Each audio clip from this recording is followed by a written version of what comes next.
أهلا وسهلا بحضراتكم في فيديو جديد من قناة مشروعك عندنا. في الحقيقة النهاردة الفكرة بتاعت مشروع النهاردة هي فكرة جت عن طريق الواقع. يعني عن طريق الواقع، أنا كنت ماشي في البلد بتاعتنا ففجأة لقيت شاب مشتري باترينا وحاططها وخدها في وسط السوق وحط الباترينا، ولقيته بيتاجر في التليفونات المستعملة وإنها بتكسب ولا لأ.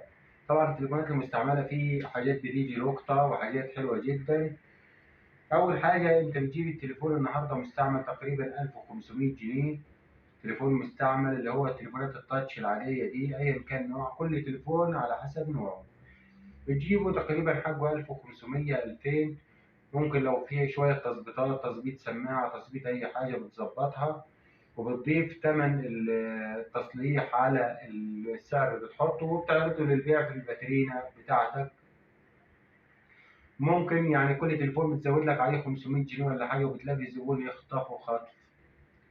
وأهم حاجة يكون صادق مع الناس في طريقة التعامل بتاعتك، وإنك ما تغشهمش وتقول لهم على كل البضاعة بتاعتك بصراحة وأي عيوب فيها، وإنك بتتفق معاه إذا كان التليفون ده ينفع يرجع أو ما ينفعش علشان ما يكونش فيه أي مشاكل. طيب بالإضافة كمان لشوية كروت شحن مع شوية جرابات تليفونات، هتلاقي العملية مشيت وزي الفل، وهتلاقي نفسك مطلع اليومية مرتاح ومية مية. دي فرصة عمل صغيرة جدا جدا للناس اللي هم بيدوروا على فرصة عمل أو الناس اللي لسه مبتدئين. طيب لو أنا عندي الحاجة دي، ممكن كمان دي تكون حاجة إضافية جنب شغلي. يعني مثلا واحد شغال في شغلانة الصبح، يشتغل في شغلانة مثلا براتب صغير، مرتب ضعيف أو مرتب صغير، والحاجة دي بيروح يكمل بيها مثلا من بعد الظهر ورايح، بيقضي ساعتين ثلاثة في الفاترينا بتاعته، وبيكون المكان في الشارع سواء بالإيجار أو غير بالإيجار.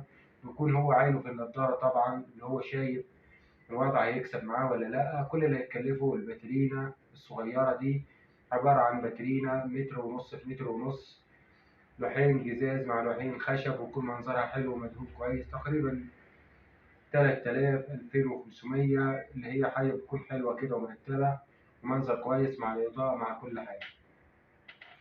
ما تنسوش لو فيديو النهاردة عجب حضراتكم تشتركوا في القناة لو أول مرة تشوفونا، وتفعلوا زر الجرس، وإلى اللقاء في فيديو قادم بإذن الله.